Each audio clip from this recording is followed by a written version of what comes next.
Good afternoon. This is Akashvani and I am Abhishek Mukhopadhyay with the Midday News.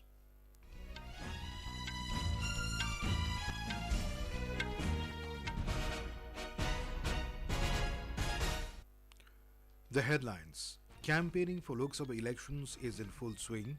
President Droupadi Murmu to confer Padma Awards at Rashtrapati Bhavan this evening. Defence Secretary Giridhar Aramane says self-reliance is crucial for infrastructure development in defence sector. Air India Express terminates services of 25 senior crew members following cancellation of dozens of flights. CBI arrests 11 people including 2 cardiologists of Delhi's Manohar Lohia hospital in connection with a bribery racket. And in IPL cricket, Punjab Kings to take on Royal Challengers Bengaluru in Dharamshala this evening. Campaigning for Lok Sabha elections is in full swing. Voting in the fourth phase will take place on the 13th of this month in 96 seats spread across 10 states and a union territory. As many as 1,717 candidates are in the fray for this phase. BJP senior leader and Union Minister Amit Shah today said the present election is between Modi's development guarantee and Rahul Gandhi's own family welfare guarantee. He appealed to give one opportunity to BJP by providing it double-digit seats from the state. Telangana का ये double digit score Modi ji को 400 पार कराने वाला है। एक Congress party की स्थिति इतनी खराब हो गई है कि उनको उम्मीदवार नहीं मिल रहे हैं और बोंगीर में ऐसा उम्मीदवार दिया जिसने राहुल गांधी का फर्जी सिग्नेचर किया था।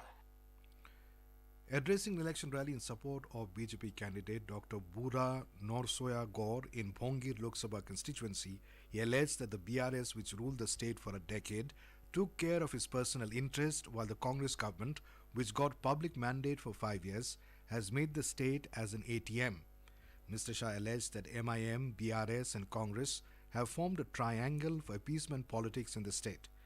Meanwhile, Congress senior leader Rahul Gandhi will be addressing election rallies at Narsapur and Sarur Nagar later this evening. BRS chief K. Chandrasekhar Rao will be holding a road show in Karimnagar. Uttar Pradesh will witness hectic election campaigning today.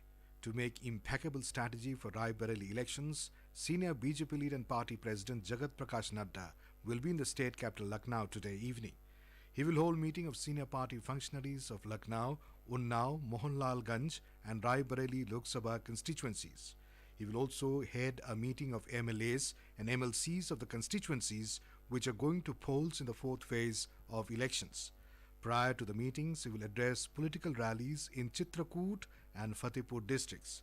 On the other hand, Samajwadi Party chief Akhilesh Yadav will campaign in Baharaich, Dhaurhara and Lakhimpur Kheri constituencies. Congress General Secretary Priyanka Gandhi Vadra campaigned in Rai Bareli constituency. Chhattisgarh में हमने कहा था हम किसानों के कर्ज माफ करेंगे, माफ हुए। कर्नाटका में हमने कहा था कि महिलाओं के खाते में 2000 रुपए हर महीने डलवाएंगे, डल रहे हैं आज भी। तो जहां जहां हमारी प्रदेश सरकार है, हमने गारंटी को पूरा करके दिखाया है। Election Commission of India ECI has established special polling booths at different locations in the national capital for Kashmiri migrants residing in Delhi to cast their votes for Lok Sabha elections.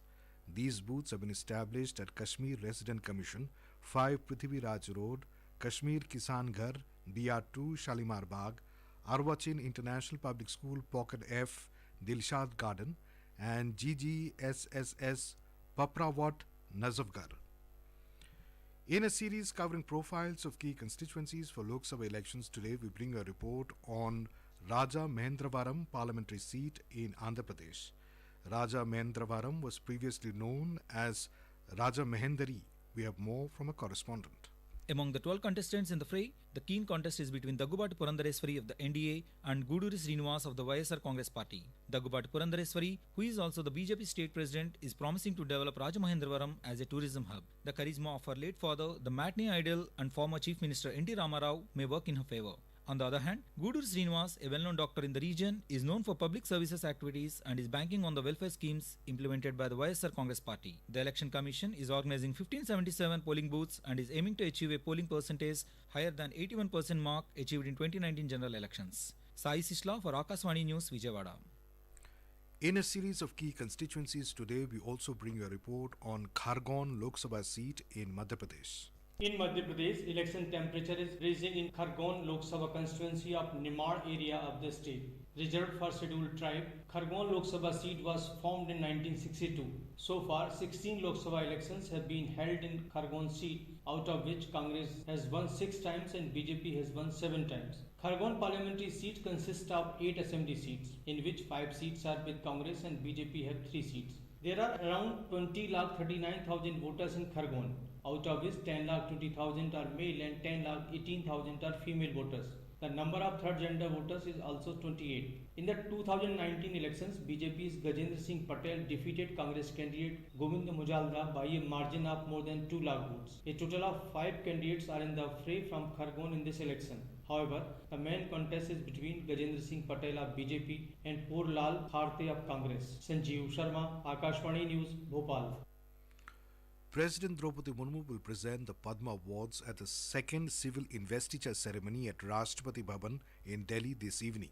Padma Awards, one of the highest civilian awards of the country, are conferred in 3 categories: Padma Vibhushan, Padma Bhushan and Padma Shri. The awards are given in various disciplines and fields of activities, including art, social work, public affairs, science and engineering, medicine, literature and education, sports and civil service. The awards are announced on the occasion of Republic Day every year. Defence Secretary Giridhar Aramane has stressed that self-reliance is crucial for the infrastructure development in the defence sector, as the country cannot depend on others. Addressing the inaugural session at DRDO's National Symposium, an exhibition in New Delhi today, Aramane said Atmanirbharta is not merely a slogan, it is crucial for the economic development of the nation. He said self-reliability helps in reducing the capital cost of infrastructure. Citing the example of delayed US aid to Ukraine, Aramane said there is no trusted friend in geopolitics and the country could not rely on others. This is Akashvani giving you the news. For quick news updates round the clock, follow us on our Twitter handle at AIR News Alerts. Lok Nirnay 2024, a special program on the general elections, every evening at 7. And repeat broadcast at 9:30 p.m. on Akashvani Gold. Updates of election activities, insights from regions and constituencies, expert opinion and analysis. In the world's largest festival of democracy. Stay tuned to Lok Prasarak ke saath, Lok Nirnay 2024. Welcome back. You're listening to the Midday News. Air India Express has terminated 25 of its senior crew members in a case related with the cancellation of flights. Around 80 of Air India Express flights were cancelled following mass sick leave taken by several crew members without prior information. Today also, 85 of its flights will remain cancelled. Those affected may opt for a full refund or reschedule to a later date. Air India Express also confirmed that it will be operating 283 flights today, with Air India assisting it on 20 routes. Central Bureau of Investigation (CBI) has arrested 11 people, including 2 cardiologists, in a medical nexus at New Delhi's Ram Manohar Lohia Hospital. The accused were allegedly collecting money from medical equipment suppliers and taking bribes from patients against fixing their appointments with doctors and making fake medical certificates. The agency conducted raids at 15 locations of doctors and dealers and registered 2 FIRs against 15 people in this case. Our correspondent reports that this was the second major operation against doctor medical suppliers nexus in recent time. Last year, CBI had arrested a doctor of Safdarjung Hospital in a similar case. Finance Minister Nirmala Sitharaman is on a day-long visit to Jharkhand, where she addressed a gathering of businessmen of Federation of Jharkhand Chamber of Commerce and Industries on investment avenues in eastern part of the country. Ms. Sitharaman addressed the seminar on the topic of East Zone, Engine of Growth for Viksit Bharat. She said that Jharkhand has great potential to turn into a manufacturing hub owing to its abundant mineral resources. She also said that the unstable government in the state for over past so many years have resulted in poor growth and development of the state. As mercury levels skyrocket across the nation, India finds itself in the grip of an unprecedented heat wave with temperatures soaring to alarming heights. April 2024 has etched its name in history as the warmest April globally since at least 1940. India is experiencing above normal temperatures in vast swathes of the country. More on this from a correspondent. Eastern and northeastern India have borne the brunt of the scorching heat, with April registering unparalleled temperatures. As per India Meteorological Department, minimum temperatures surged 1.78 degrees Celsius above normal, while mean temperatures soared a staggering 2 degrees higher than historical averages last month. Now, while the heatwave conditions have been abated in eastern India due to rainfalls, it has gripped parts of western India including Gujarat and Rajasthan. IMD has cautioned that even as El Nino weakens and La Nina sets in, the temperatures may remain elevated, intensifying the already sweltering conditions. Talking to Akashvani News, senior IMD scientist R.K. Jainamani said that for the next 5 to 7 days, northwest and central India will experience above 40 degrees temperature. For next 5 to 7 days, mainly the part of northwest India and central India will have a 40 plus temperature. But given that mainly the south Rajasthan, north Gujarat and the western part of MP in May month will experience more heat wave. But as the trend stands today, the eastern India and southeast India is experiencing cooler day temperature. Arpita Chaudhary, Kashwani News, Delhi. Indian Foreign Secretary Vinay Mohan Quatra held a meeting with Bangladesh Prime Minister Sheikh Hasina this morning in Dhaka. Mr. Quatra also met Bangladesh Foreign Minister Hassan Mahmood. Mr. Quatra arrived in Dhaka yesterday on a 2-day official visit to Bangladesh.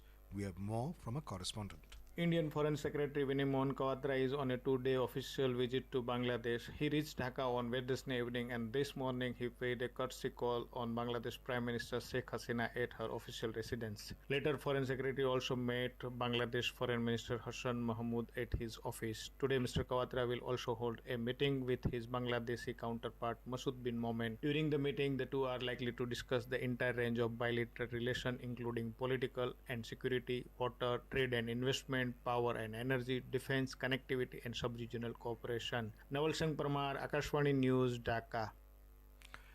Benchmark equity indices were trading with a loss of over 1% in today's afternoon session due to continuous selling by FIIs. The hawkish stance of the US Fed has also dampened investor sentiments. The BSE Sensex was trading 796 points or 1.08% lower at 72,670 points. The NSE Nifty was trading 265 points or 1.19% down at the 22,038 level when reports last came in. In IPL cricket, Punjab Kings will take on Royal Challengers Bengaluru at the Himachal Pradesh Cricket Association Stadium in Dharamshala this evening. Last night, Sunrisers Hyderabad defeated Lucknow Super Giants by 10 wickets in Hyderabad.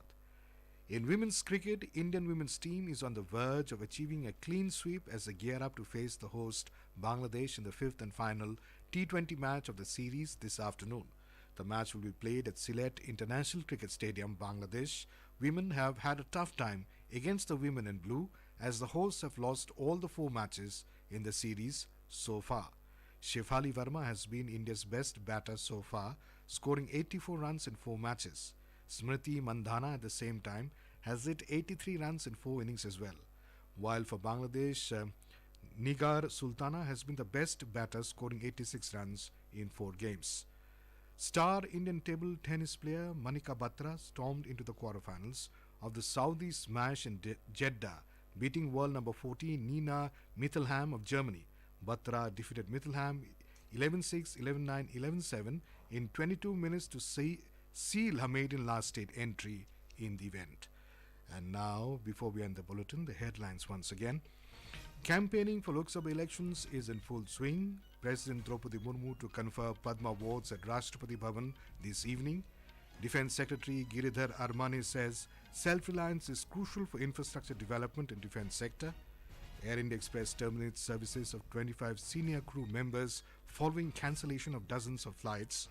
CBI arrests 11 people including 2 cardiologists of Delhi's Ram Manohar Lohia hospital in connection with a bribery racket. And in IPL cricket, Punjab Kings to take on Royal Challengers Bengaluru in Dharamshala this evening. And with that, we end the Midday News.